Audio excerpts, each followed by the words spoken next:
Hi, ಎಲ್ಲ ವಿದ್ಯಾರ್ಥಿಗಳಿಗೆ educate Karnataka ಚಾನಲ್ಗೆ ಸ್ವಾಗತ. Second P U C exam ನಡೀತಾ ಇದೆ. ಮುಂದಿನ ಕೆಲವು ದಿನಗಳಲ್ಲಿ second P U C exam complete ಆಗುತ್ತೆ. ಅದರ ನಂತರ ರಿಸಲ್ಟ್ ಕೂಡ ಬರುತ್ತೆ. ಈಗ ರಿಸಲ್ಟ್ ಬಂದ ನಂತರ ಹಿಂದಿನ ವರ್ಷಗಳಲ್ಲಿ ವಿದ್ಯಾರ್ಥಿಗಳು ಫೇಸ್ ಮಾಡಿದಂತಹ ಮೇಜರ್ ಪ್ರಾಬ್ಲಮ್ ಏನು ಅಂತ ಹೇಳಿದ್ರೆ, ಅವರು ಎಕ್ಸಾಮಲ್ಲಿ ತುಂಬ ಚೆನ್ನಾಗಿ ಬರೆದಿದ್ರು, ಬಟ್ ರಿಸಲ್ಟ್ನ ಚೆಕ್ ಮಾಡಿದಾಗ ತುಂಬ ಕಡಿಮೆ ಮಾರ್ಕ್ಸ್ ಬಂದಿದೆ. ಈಗ ಹಿಂದಿನ ವರ್ಷಗಳಲ್ಲಿ ವಿದ್ಯಾರ್ಥಿಗಳು ಫೇಸ್ ಮಾಡಿದಂತಹ ಪ್ರಾಬ್ಲಮ್ ಏನಿದೆ ಅದನ್ನು ನಿಮಗೆ ಅರ್ಥ ಆಗೋ ರೀತಿ ಎಕ್ಸಾಂಪಲ್ನೊಂದಿಗೆ ಹೇಳೋದಾದ್ರೆ, ಈಗ ಒಬ್ಬ ಸ್ಟೂಡೆಂಟ್ ಇದ್ದಾರೆ, ಅವರು 80 ಮಾರ್ಕ್ಸ್ಗೆ 79 ಮಾರ್ಕ್ಸ್ ಕಟ್ ಆಗುತ್ತೆ ಅಂತ ಹೇಳಿದ್ರು ಕೂಡ 78 ಮಾರ್ಕ್ಸ್ ಬರುತ್ತೆ. ಅಷ್ಟು ಚೆನ್ನಾಗಿ ಎಕ್ಸಾಮ್ ಬರೆದಿದ್ದಾರೆ. ಬಟ್ ರಿಸಲ್ಟ್ ಶೀಟನ್ನು ಚೆಕ್ ಮಾಡಿದಾಗ ಅವರಿಗೆ 80ಗೆ ಒಂದು 45 ಅಥವಾ 50 ಮಾರ್ಕ್ಸ್ ಬಂದಿದೆ. ತುಂಬ ಡಿಫ್ರೆನ್ಸ್ ಇದೆ. ಅಂದರೆ ಅವ್ರಿಗೆ ನೋಡಿದಾಗಲೇ ಗೊತ್ತಾಗ್ತಿದೆ ನನ್ನ ಆನ್ಸರ್ ಪೇಪರ್ ಕರೆಕ್ಟಾಗಿ ಇವ್ಯಾಲ್ಯೂಯೇಟ್ ಆಗಿಲ್ಲ ಅಂತ. ಈ ರೀತಿ ಆಯಿತು ಅಂತ ಹೇಳಿದ್ರೆ ಯಾವುದೇ ಸ್ಟೂಡೆಂಟಿಗಾದರೂ ಕೂಡ ಟೆನ್ಷನ್ ಆಗತ್ತೆ. ಈಗ ಆ ರೀತಿ ಟೆನ್ಷನ್ ಆದಾಗ ವಿದ್ಯಾರ್ಥಿಗಳಿಗೆ ಗೊತ್ತಿರಬೇಕು ಇದಕ್ಕೆ ಸೊಲ್ಯೂಷನ್ ಕೂಡ ಇದೆ ಅಂತ. ಆ ಸೊಲ್ಯೂಷನನ್ನು ಅಫಿಷಿಯಲಿ ನಮ್ಮ ಕರ್ನಾಟಕದ ಶಿಕ್ಷಣ ಇಲಾಖೆಯವರೇ ಕೊಟ್ಟಿರ್ತಾರೆ. ಏನು ಅಂತ ಹೇಳಿದ್ರೆ ರಿವ್ಯಾಲ್ಯೂಯೇಷನ್ ಹಾಗೆ ರೀಟೋಟಲಿಂಗ್ ಅಂತ. ಸರಿನಾ? ಅದ್ರ ಬಗ್ಗೆ ಈ ವಿಡಿಯೋದಲ್ಲಿ ಡೀಟೇಲ್ ಆಗಿ ತಿಳಿದುಕೊಳ್ತಿದ್ದೀವಿ. ಅದರ ನಂತರ ನಮ್ಮ ಶಿಕ್ಷಣ ಇಲಾಖೆಯವರು ಹಿಂದಿನ ವರ್ಷ ಒಂದು ಬದಲಾವಣೆಯನ್ನು ಮಾಡಿದರು. ಅದರಿಂದ ವಿದ್ಯಾರ್ಥಿಗಳಿಗೆ ತುಂಬ ಹೆಲ್ಪ್ ಆಗುತ್ತೆ. ಏನು ಅಂತ ಹೇಳಿದ್ರೆ, ಈಗ ಒಂದು 2 ಇಯರ್ಸ್ ಅಥವಾ 3 ಇಯರ್ಸ್ ಹಿಂದೆ ಏನಿತ್ತು ಅಂತ ಹೇಳಿದ್ರೆ, ರಿವ್ಯಾಲ್ಯೂಯೇಷನ್ ಅಥವಾ ರೀಟೋಟಲಿಂಗ್ಗೆ ಅಪ್ಲೈ ಮಾಡಿದ ನಂತರ ಅವರಿಗೆ ಹೊಸದಾಗೇನು ಮಾರ್ಕ್ಸ್ ಬರುತ್ತೆ, ಅದು 6%ಗಿಂತ ಜಾಸ್ತಿ ಇದ್ದರೆ ಮಾತ್ರ ಅವರಿಗೆ ಮಾರ್ಕ್ಸ್ ಕಾರ್ಡಲ್ಲಿ ಆ ಒಂದು ರಿಸಲ್ಟನ್ನು ಕೊಡ್ತಿದ್ರು. ಅಂದರೆ ಹೆಚ್ಚಾಗಿರುವಂಥ ಮಾರ್ಕ್ಸನ್ನು ಕೊಡ್ತಿದ್ರು, ಇಲ್ಲದಿದ್ರೆ ಕೊಡೋದಿಲ್ಲಾಗಿತ್ತು. ಬಟ್ ಹಿಂದಿನ ವರ್ಷ ಏನು ಬದಲಾವಣೆಯನ್ನು ಮಾಡಿದ್ರು ಅಂತ ಹೇಳಿದ್ರೆ, ಈಗ ರಿವ್ಯಾಲ್ಯೂಯೇಷನ್ ಅಥವಾ ರೀಟೋಟಲಿಂಗ್ಗೆ ಅಪ್ಲೈ ಮಾಡಿದಾಗ ಒಬ್ಬ ಸ್ಟೂಡೆಂಟ್ ಇದ್ದಾರೆ, ಅವರಿಗೆ ಒಂದೇ ಒಂದು ಮಾರ್ಕ್ಸ್ ಎಕ್ಸ್ಟ್ರಾ ಸಿಕ್ಕರೂ ಕೂಡ ಅದನ್ನು ಮಾರ್ಕ್ಸ್ ಕಾರ್ಡಲ್ಲಿ ಕೊಡಲಾಗತ್ತೆ ಅಂತ ಅನೌನ್ಸ್ ಮಾಡಿದ್ರು. ಇದರಿಂದ ವಿದ್ಯಾರ್ಥಿಗಳು ತುಂಬ ಹೆಲ್ಪ್ ಆಗುತ್ತೆ. ಯಾಕಂತ ಹೇಳಿದ್ರೆ ಕಾಂಪಿಟೇಟಿವ್ ಎಕ್ಸಾಮ್ಸನ್ನು ಬರೀತಾರೆ. ಈಗ ನೀಟ್ ಆಗಿರ್ಬೋದು, ಅದೇ ರೀತಿ KCET ಆಗಿರ್ಬೋದು. ಸೊ ಈ ರೀತಿ ಕಾಂಪಿಟೇಟಿವ್ ಎಕ್ಸಾಮ್ಗಳಲ್ಲಿ 1 ಮಾರ್ಕ್ಸ್ ಕೂಡ ತುಂಬ ಇಂಪಾರ್ಟೆಂಟ್ ಆಗಿರುತ್ತೆ. ಆ 1 ಮಾರ್ಕ್ಸಿಂದ ಸುಮಾರು 50ರಿಂದ 100 ರ್ಯಾಂಕಿಂಗ್ ಬದಲಾವಣೆ ಆಗುತ್ತೆ. ಅದಕ್ಕೋಸ್ಕರ ಪ್ರತಿ ಮಾರ್ಕ್ಸ್ ಕೂಡ ತುಂಬ ಇಂಪಾರ್ಟೆಂಟ್ ಆಗಿರುತ್ತೆ. ಸೊ ನಮ್ಮ ಶಿಕ್ಷಣ ಇಲಾಖೆಯವರು ಬದಲಾವಣೆಯನ್ನು ಮಾಡಿದ್ರು, ಅದರಿಂದ ವಿದ್ಯಾರ್ಥಿಗಳಿಗೆ ತುಂಬ ಹೆಲ್ಪ್ ಆಗುತ್ತೆ. ಸರಿ, ಈಗ ರಿವ್ಯಾಲ್ಯೂಯೇಷನ್ ಅಂದ್ರೇನು ಹಾಗೆ ರೀಟೋಟಲಿಂಗ್ ಅಂದ್ರೇನು ಅಂತ ತಿಳ್ಕೊಳ್ಳೋಣ. ಈಗ ನೀವು ಎಕ್ಸಾಮಲ್ಲಿ ಆನ್ಸರ್ನ ಬರೆದಿರ್ತೀರಾ, ನಂತರ ರಿಸಲ್ಟ್ಗಿಂತ ಮೊದಲು ಇವ್ಯಾಲ್ಯೂಯೇಟ್ ಏನು ಮಾಡ್ತಾರೆ, ನಿಮ್ಮ ಆನ್ಸರ್ ಪೇಪರ್ನ ಚೆಕ್ ಮಾಡ್ತಾ ಈ ಆನ್ಸರ್ಗೆ ಇಂತಿಷ್ಟು ಮಾರ್ಕ್ಸ್, ಈ ಆನ್ಸರ್ಗೆ ಇಂತಿಷ್ಟು ಮಾರ್ಕ್ಸ್ ಅಂತ ಮಾರ್ಕ್ಸನ್ನು ಅಲಾಟ್ ಮಾಡಿ ಟೋಟಲ್ ಪೇಪರ್ಗೆ ಎಷ್ಟು ಮಾರ್ಕ್ಸ್ ಬಂದಿದೆ ಅಂತ ಮಾರ್ಕ್ಸನ್ನು ಅಲಾಟ್ ಮಾಡಿರ್ತಾರೆ. ಅದನ್ನು ನೀವು ರಿಸಲ್ಟ್ ಚೆಕ್ ಮಾಡಿರ್ತೀರ.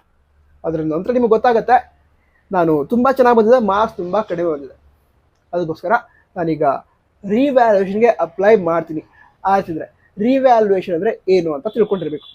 ರಿವ್ಯಾಲ್ಯೂಯೇಷನ್ ಅಂದರೆ ಏನು ತಿಳ್ಕೊಳ್ಳೋದಾದ್ರೆ, ನೀವು ಆಲ್ರೆಡಿ ಏನು ಎಕ್ಸಾಮ್ ಬರೆದಿದ್ದೀರಾ, ಆ ಒಂದು ಆನ್ಸರ್ ಶೀಟ್ಗೆ ಮಾರ್ಕ್ಸ್ ಅಲಾಟ್ಮೆಂಟ್ ಕೂಡ ಆಗಿದೆ. ಆ ಆಲ್ರೆಡಿ ಆಗಿರುವಂತಹ ಮಾರ್ಕ್ಸ್ ಅಲಾಟ್ಮೆಂಟ್ ಅಂದರೆ ಒಂದು ಕ್ವಶನ್ಗೆ ಇಂತಿಷ್ಟು ಮಾರ್ಕ್ಸ್ ಬಂದಿದೆ ಮತ್ತು ಅಲಾಟ್ ಆಗಿರುತ್ತೆ, ಆ ಮಾರ್ಕ್ಸನ್ನು ಕನ್ಸಿಡರ್ ಮಾಡಲ್ಲ. ನಿಮ್ಮ ಆನ್ಸರ್ ಶೀಟನ್ನು ಸಂಪೂರ್ಣವಾಗಿ ಮತ್ತೆ ಚೆಕ್ ಮಾಡಲಾಗತ್ತೆ. ಇದನ್ನು ರಿವ್ಯಾಲ್ಯೂಯೇಷನ್ ಅಂತ ಕರೀತಾರೆ ಅಥವಾ ಇವ್ಯಾಲ್ಯೂಯೇಷನ್ ಅಂತ ಕರೀತಾರೆ. ಹಾಗಿದ್ರೆ ರೀಟೋಟಲಿಂಗ್ ಅಂದ್ರೆ ಏನು ಅಂತ ತಿಳ್ಕೊಳ್ಳೋದಾದ್ರೆ, ಈಗ ನಿಮ್ಮ ಆನ್ಸರ್ ಶೀಟ್ ಇದೆ, ಅದರಲ್ಲಿ ಚೆಕ್ ಮಾಡಿ ಪ್ರತಿ ಕ್ವಶನ್ಗೂ ಕೂಡ ಅಂದರೆ ಪ್ರತಿ ಆನ್ಸರ್ಗೂ ಕೂಡ ಇಂತಿಷ್ಟು ಮಾರ್ಕ್ಸ್ ಅಂತ ಅಲಾಟ್ ಮಾಡಿದ್ದಾರೆ. ಈಗ ಅದನ್ನು ಕೌಂಟ್ ಮಾಡಬೇಕಾದ್ರೆ, ಮಾರ್ಕ್ಸನ್ನು ಕೌಂಟ್ ಮಾಡಬೇಕಾದ್ರೆ ಏನಾದರೂ ಮಿಸ್ಟೇಕ್ ಮಾಡಿದರೆ ಅದನ್ನು ಮತ್ತೊಮ್ಮೆ ಕೌಂಟ್ ಮಾಡಿ ತಿಳಿಸಲಾಗುತ್ತೆ. ಇದನ್ನು ರೀಟೋಟಲಿಂಗ್ ಅಂತ ಕರೀತಾರೆ. ರೀಟೋಟಲಿಂಗಲ್ಲಿ ಮತ್ತೊಮ್ಮೆ ನಿಮ್ಮ ಆನ್ಸರ್ ಪೇಪರ್ನ ಚೆಕ್ ಮಾಡಲ್ಲ, ಜಸ್ಟ್ ಆಲ್ರೆಡಿ ಅಲಾಟ್ ಆಗಿರುವಂತಹ ಮಾರ್ಕ್ಸ್ ಏನಿದೆ ಅದನ್ನು ಕೌಂಟ್ ಮಾಡ್ತಾರೆ, ಆ್ಯಡ್ ಮಾಡಿ ಸರಿಯಾಗಿದೆಯಾ ಅಥವಾ ಇಲ್ವಾ ಅದನ್ನು ಚೆಕ್ ಮಾಡ್ತಾರೆ. ಅದನ್ನು ರೀಟೋಟಲಿಂಗ್ ಅಂತ ಕರೀತಾರೆ. ಈಗ ರಿವ್ಯಾಲ್ಯೂಯೇಷನ್ ಹಾಗೆ ರೀಟೋಟಲಿಂಗಿಗೆ ವಿದ್ಯಾರ್ಥಿಗಳು ಆನ್ಲೈನ್ ಮೂಲಕ ಅಪ್ಲಿಕೇಶನ್ ಹಾಕಬೇಕು. ಈಗ ಆ ರೀತಿ ಆನ್ಲೈನಲ್ಲಿ ಅಪ್ಲಿಕೇಶನ್ ಆಗಬೇಕು ಅಂತ ಹೇಳಿದ್ರೆ ಇಂತಿಷ್ಟು ಫೀಸ್ ಅಂತ ಇರುತ್ತೆ. ರಿವ್ಯಾಲ್ಯೂಯೇಷನ್ಗೆ ಇಂತಿಷ್ಟು ಫೀಸ್, ಹಾಗೆ ರೀಟೋಟಲಿಂಗಿಗೆ ಇಂತಿಷ್ಟು ಫೀಸ್ ಅಂತ ಇರುತ್ತೆ. ಸೊ ನೀವು ಯಾವ ಸಬ್ಜೆಕ್ಟ್ನ ಆನ್ಸರ್ ಪೇಪರ್ನ ರಿವ್ಯಾಲ್ಯೂಯೇಷನ್ ಮಾಡಿಸ್ಬೇಕು ಅಂತಿದ್ದೀರಾ, ಅದಕ್ಕೆ ಸಂಬಂಧಂತೆ ಫೀಸನ್ನು ಕಟ್ಟಿ ರಿವ್ಯಾಲ್ಯೂಯೇಷನ್ಗೆ ಅಪ್ಲೈ ಮಾಡಬಹುದು. ನಂತರ ರಿವ್ಯಾಲ್ಯೂಯೇಷನ್ಗೆ ಅಪ್ಲೈ ಮಾಡೋದಕ್ಕಿಂತ ಮೊದಲು ವಿದ್ಯಾರ್ಥಿಗಳು ಸ್ಕ್ಯಾನ್ಡ್ ಕಾಪಿಯನ್ನು ಪಡ್ಕೊಂಡಿರಬೇಕು. ಈಗ ಸ್ಕ್ಯಾನ್ಡ್ ಕಾಪಿ ಅಂದರೆ ಏನು ಅಂತ ತಿಳ್ಕೊಳ್ಳೋದಾದ್ರೆ, ನಿಮ್ಮ ಆನ್ಸರ್ ಶೀಟ್ ಏನಿರುತ್ತೆ, ಎಕ್ಸಾಂಪಲ್ಗೆ ಈಗ ಮ್ಯಾಥಮೆಟಿಕ್ಸ್ ಗಣಿತ ವಿಷಯದ ಆನ್ಸರ್ ಶೀಟ್ ಇದೆ, ನಿಮಗೆ ಅದಕ್ಕೆ ಮಾರ್ಕ್ಸ್ ಕರೆಕ್ಟಾಗಿ ಬಂದಿಲ್ಲ ಅಂತ ಅನಿಸಿದೆ. ಆವಾಗ ನೀವು ಮ್ಯಾಥ್ಸ್ ಸಬ್ಜೆಕ್ಟ್ನ ರಿವ್ಯಾಲ್ಯೂಯೇಷನ್ಗೆ ಅಪ್ಲೈ ಮಾಡೋದಕ್ಕಿಂತ ಮೊದಲು ಮ್ಯಾಥ್ಸ್ ಸಬ್ಜೆಕ್ಟ್ನ ಸ್ಕ್ಯಾನ್ಡ್ ಕಾಪಿಯನ್ನು ಪಡೆದುಕೊಳ್ಬೇಕು. ಸ್ಕ್ಯಾನ್ಡ್ ಕಾಪಿ ಅಂದರೆ ತಿಳ್ಕೊಳ್ಳೋದಾದ್ರೆ, ನಿಮ್ಮ ಆನ್ಸರ್ ಶೀಟ್ ಏನಿದೆ ಈಗ ಮ್ಯಾಥಮೆಟಿಕ್ಸ್ ಆಗಿದ್ರೆ ಮ್ಯಾಥಮೆಟಿಕ್ಸ್, ಅದು ಬೇರೆ ಸಬ್ಜೆಕ್ಟ್ ಆಗಿದ್ರೆ ಅದು. ಆ ಆನ್ಸರ್ ಶೀಟ್ ಏನಿರುತ್ತೆ ಅದನ್ನು ಸ್ಕ್ಯಾನ್ ಮಾಡಿ ನಿಮ್ಗೆ ತಲುಪಿಸ್ತಾರೆ. ಆನ್ಲೈನಲ್ಲೇ ಈ ಪ್ರೊಸೀಜರ್ ಕೂಡ ನಡೆಯುತ್ತೆ. ಸೊ ಆ ಒಂದು ಆನ್ಸರ್ ಶೀಟನ್ನು ನೀವು ಪಡೆದುಕೊಳ್ಬೇಕು. ಅದಕ್ಕೆ ಅಪ್ಲೈ ಮಾಡಿ ಆ ಸ್ಕ್ಯಾನ್ಡ್ ಕಾಪಿಗೂ ಕೂಡ ಫೀಸ್ ಇರುತ್ತೆ. ಸೊ ಆ ಫೀಸನ್ನು ಕಟ್ಟಬೇಕು. ಅದರ ನಂತರ ಸ್ಕ್ಯಾನ್ಡ್ ಕಾಪಿಯನ್ನು ಡೌನ್ಲೋಡ್ ಮಾಡ್ಕೊಳ್ತೀರಾ. ಅದರ ನಂತರ ಚೆಕ್ ಮಾಡ್ತೀರಾ. ನೀವು ಚೆಕ್ ಮಾಡೋದಕ್ಕಿಂತ ನಿಮ್ಮ ಲೆಕ್ಚರರ್ಸ್ ಏನಿರ್ತಾರೆ ಅವ್ರ ಹತ್ರ ಚೆಕ್ ಮಾಡಿಸಿ. ಚೆಕ್ ಮಾಡಿಸಿದ ನಂತರ ಅವ್ರು ಹೇಳ್ತಾರೆ ನಿಮಗೆ ಮತ್ತೆ ಮಾರ್ಕ್ಸ್ ಬರೋ ಚಾನ್ಸಸ್ ಇದೆಯಾ ಅಥವಾ ಇಲ್ವಾ ಅಂತ. ಆವಾಗ ಮತ್ತೆ ಮಾರ್ಕ್ಸ್ ಬರುತ್ತೆ ಅಂತ ಅನಿಸಿದ್ರೆ ನೀವೇನು ಮಾಡ್ಬೋದು, ಆ ಒಂದು ರಿವ್ಯಾಲ್ಯೂಯೇಷನ್ಗೆ ಅಥವಾ ರೀಟೋಟಲಿಂಗ್ಗೆ ಅಪ್ಲೈ ಮಾಡ್ಬೋದು. ಸರಿನಾ? ಸ್ಕ್ಯಾನರ್ಡ್ ಕಾಪಿಯನ್ನು ಪಡೆದುಕೊಳ್ಳೋದು ತುಂಬ ಇಂಪಾರ್ಟೆಂಟ್ ಆಗಿರುತ್ತೆ.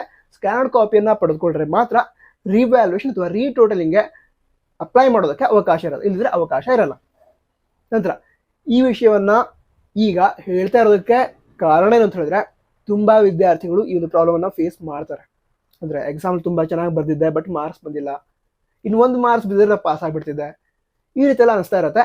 ಆ ರೀತಿ ಇದ್ದಾಗ ಈ ರಿವ್ಯಾಲ್ಯೂಯೇಷನ್ ಹಾಗೆ ರೀಟೋಟಲಿಂಗ್ ಆಪ್ಷನ್ ಇರುತ್ತೆ.